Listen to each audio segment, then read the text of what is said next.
또용주TV의 또용주입니다. 2022 카타르 월드컵 특집 각조의 팀의 전력을 분석하고 순위까지 예상하는 시간. 오늘은 D조입니다. D조는 프랑스, 덴마크, 튀니지, 호주가 한 조에 속해 있는데 프랑스, 덴마크, 호주 같은 경우에는 2018 러시아 월드컵에서도 한 조였죠. 호주 입장에서는 아유 또 만났네.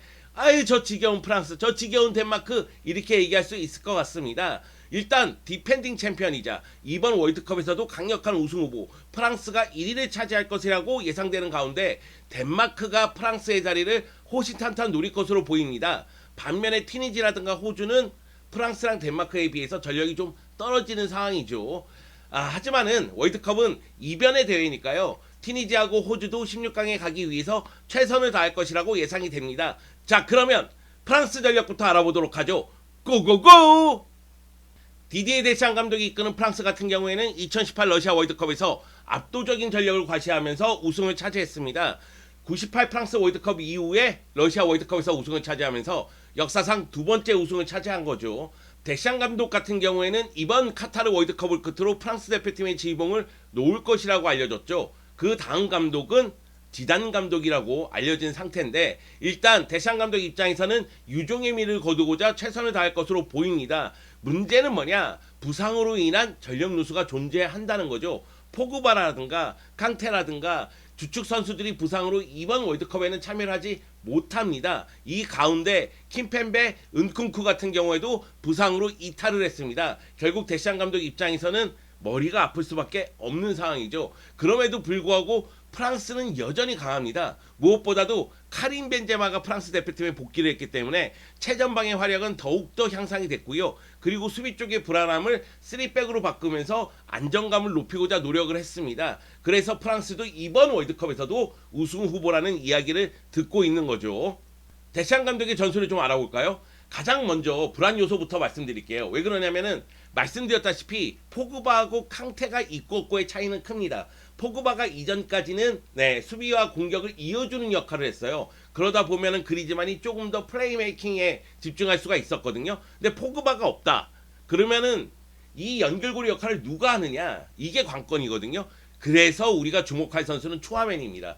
추아메니가 레알 마드리드에서 워낙에 잘해주고 있기 때문에 포그바의 역할을 해줄 필요성이 있고요.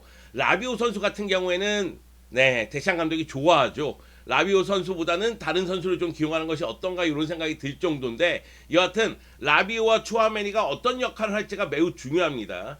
사실 최전방 같은 경우에는 걱정이 없어요. 속도의 음바페, 마무리의 벤제마, 연계의 그리즈만이 있거든요. 여기다가 3명의 선수는 모두 위치를 바꿔가면서 공격을 전개할 수가 있습니다. 카림 벤제마 같은 경우에는 최전방에서 활약을 높이고자 노력할 것으로 보이고 그러면 음바페가 뒷공간으로 빠져들어가면서 더욱더 많은 득점 기회를 맞이하지 않을까라는 생각이 듭니다. 물론 이런 생각이 들 수도 있죠. 올 시즌 전반기 벤제마는 레알 마드리드에서 부상으로 많이 뛰지는 못했습니다. 하지만은 벤제마라면 몸 상태만 괜찮다면은 역시 해결사 역할을 할 것이다. 이런 기대감을 만들어줄 수가 있고요. 그리즈만 같은 경우에도 아틀레티코 마드리드에서 전반기 출전 시간이 제한적으로 이루어지면서 제 역할을 못하는 듯한 느낌도 있긴 했지만은 역시 최근 들어서 폼이 살아난 모습입니다. 그렇기 때문에 음바페, 벤제마, 그리즈만을 앞세운 공격은 매우 뛰어날 것으로 보이고요. 여기다가 측면 자원들이 뛰어난 자원들이 있지 않습니까? 킹슬리 코망이라든가 우스망 덴벨레 모두가 측면을 파괴할 수 있는 힘이 있습니다. 자, 3백으로 나올 때에는 루이카 에르난데스, 바란, 쿤데가 나올 가능성이 큰데 쿤데가 오른쪽 백으로 가면서 자연스럽게 백포 라인으로 바뀔 수도 있습니다. 그렇기 때문에 3백으로 나왔다 할지라도 경기 중에 언제든지 폭백으로 바꿀 수 있다. 이거는 이제 폭백으로 나왔다 할지라도 언제든지 경기 중에 3백으로 바꿀 수 있다는 이야기고요. 그렇기 때문에 데샹 감독은 경기 중에 전체적으로 상대에 따라서 변화를 줄 수가 있다는 이야기가 됩니다. 다시 한번 말씀드리지만 프랑스의 문제는 부상 선수에 있어요.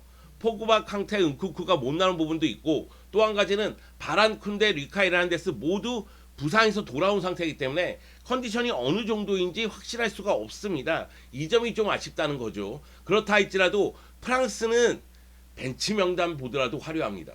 그 정도로 전력이 탄탄하다는 건 분명한 사실입니다. 주목할 선수는 역시 그리즈만을 얘기해야 되는데 그리즈만은 이번에는 제외를 하고 음바페, 벤제마 얘기를 먼저 할게요. 음바페의 속도, 그것에 의해서 상대 수비를 파괴할 가능성이 매우 크거든요. 그리고 벤제마의 연계 플라이, 그리고 수비를 끌고 다니는 능력, 그리고 마무리 능력까지. 사실 음바페, 벤제마 모두 마무리 능력이 뛰어나기 때문에 프랑스의 파괴력은 정말 대단하다. 그래서 이 D조에서 프랑스의 파괴력을 누가 막을 수 있을 것이냐, 이런 부분에 관점을 두고 경기를 봐도 재미날 것 같습니다. 자, 가장 중요한 선수는 추아멘이에요. 포그바하고 캉테가 못 나오잖아요. 포그바의 자리를 누가 메울 것이냐, 캉테의 자리를 누가 메울 것이냐, 이런 고민이 생길 수밖에 없거든요.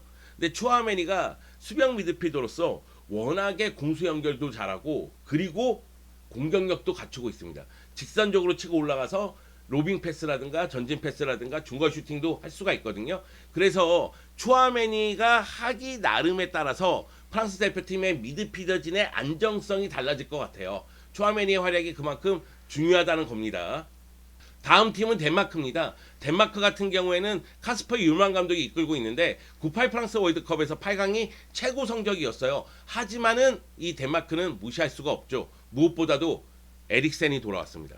에릭센이 돌아왔다는 것은 덴마크가 다시 한번 한 팀으로 뭉칠 수가 있다는 이야기가 되죠. 에릭센 같은 경우에는 심장에 문제가 있어서 한동안 뛸 수가 없었지만은 결국은 돌아왔고요. 인간 승리의 모습을 보여주고 있습니다. 뭐 에릭센의 재능이나 능력이라든가 클래스라든가 이런 부분은 더 이상 설명할 필요가 없죠. 워낙에 토트넘에서 좋은 모습을 보여줬고 지금 맨유에서도 고군분투하고 있으니까요.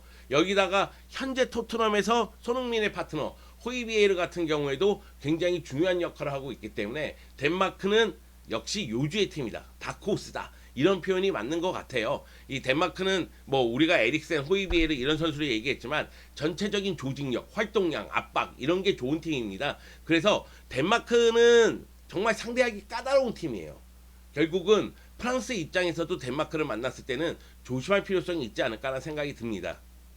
자, 덴마크의 전술을 봤을 때 율만 감독이 워낙에 전술적으로 유동성이 강한 감독이거든요. 그래서 3백과 4백을 언제든지 활용할 수가 있고요. 그리고 전방부터 강한 압박을 통해서 빠른 전환을 보여줍니다. 여기다가 에릭센을 좀 더 자유롭게 두면서 에릭센의 창의적인 플레이를 이용하고자 노력을 하고요. 에릭센이 자유롭게 움직일 수 있다는 것은 호이비에르하고 델라이니가 보좌를 잘한다는 이야기입니다.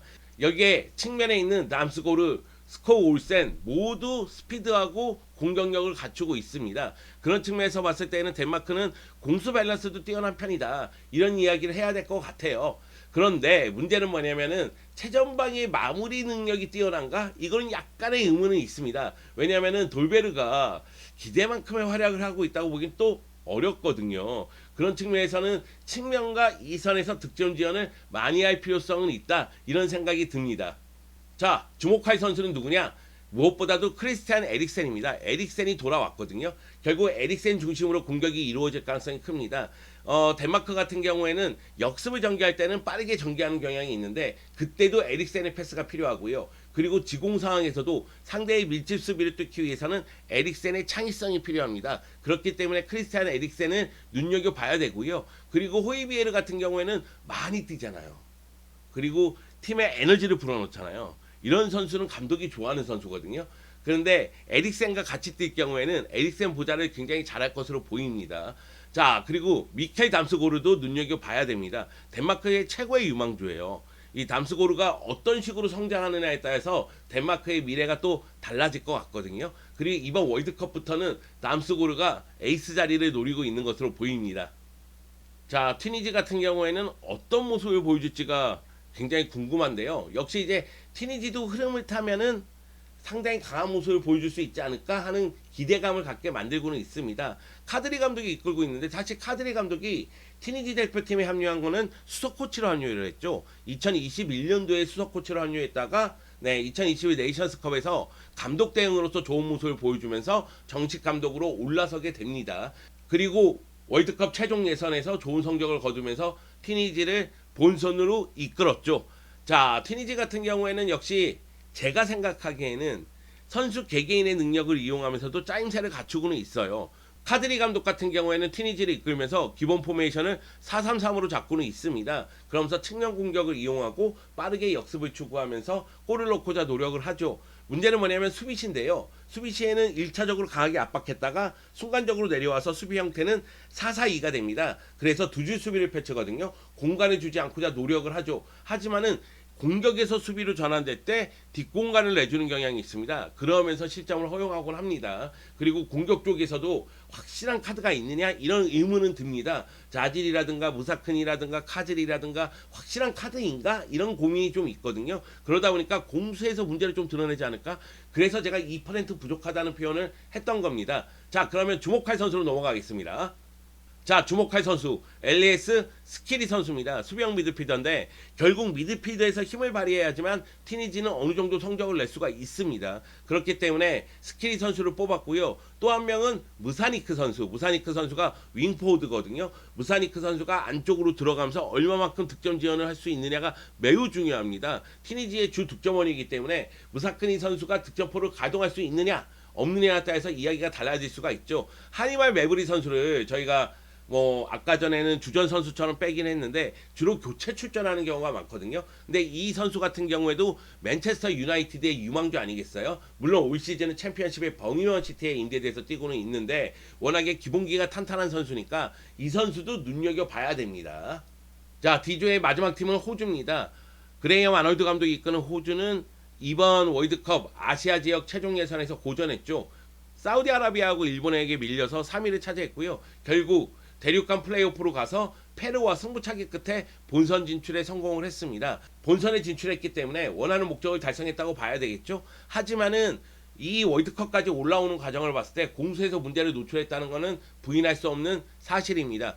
호주가 월드컵에서 이렇다 할 성적을 내지는 못하고 있어요. 이 월드컵에 5회 진출했는데 모두 조별리그 탈락이거든요. 근데 제가 보기에는 이번 월드컵도 호주야 미안하다.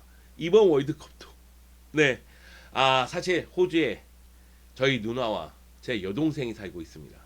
그렇기 때문에 제 마음속에는 호주가 그렇게 먼 국가가 아니에요. 호주 대표팀이 잘했으면 하는 바람이 있습니다. 자, 이 정도면 됐다. 호주야 미안하다. 잘했으면 좋겠다. 자, 전술을 볼까요? 그레이엄 아놀드 감독은 전체적으로 봤을 때는 수비 라인과 공격 라인에 문제가 좀 있기 때문에 결국 역습에 의해서 한 방에 의해서 골을 넣기 위해 노력할 것으로 보입니다. 왜냐하면은 전체적인 수비 숫자를 늘릴 가능성이 있거든요. 4-2-3-1 포메이션을 가동하지만은 수비형 미드필더 2명이 밑으로 내려와서 수비 숫자를 늘릴 가능성이 큽니다. 결국은 이런 상태에서 공격을 전개하기 위해서는 후르스티치를 최대한 이용을 해야 되겠지만 후르스티치를 이용하지 못한다면은 롱패스를 통해서 공격을 전개할 가능성이 크죠. 그러면은 마빌이라든가 듀크라든가 보일 선수의 스피드를 좀 이용하면서 어떻게 해서든 골을 넣고자 노력을 할 텐데 제가 얘기하는 것만 들어도 알 수 있지 않습니까? 좀 단조로워요. 그렇기 때문에 이 호주를 상대하기가 다른 팀들이 그렇게 어렵지 않게 느낄 수도 있습니다. 그리고 측면 자원들 아까 전에도 얘기했지만 라인을 내리면서 롱패스에 의해서 공격을 전개하는 경우가 많으니 측면 자원들에게 볼이 갔을 때는 마빌이라든가 보일이라든가 결국은 1대1 돌파를 많이 시도할 수밖에 없겠죠. 개인 플레이에 의해서 공격을 전개한다는 얘기입니다. 그런데 덴마크도 그렇고 프랑스도 그렇고 쉽게 뚫릴 측면 수비는 아니거든요. 그런 측면에서 봤을 때는 좀 아쉬움이 있다. 이 말씀을 드리고 싶습니다. 솔직히 호주가 역습에 의해서 상대에게 일격을 가하더라도 그 한 골을 버틸 수 있는 힘이 있을까? 수비 라인에서 끝까지 실점을 하지 않고 끈덕지게 버틸 수 있을까? 저는 이것도 의문이거든요. 아무리 생각해도 호주는 좀 어려운 월드컵이 되지 않을까? 그런 생각이 드는데 다시 한번 얘기하지만 저희 누나와 여동생이 호주에 살고 있습니다. 네, 호주 좋아합니다. 잘했으면 좋겠습니다.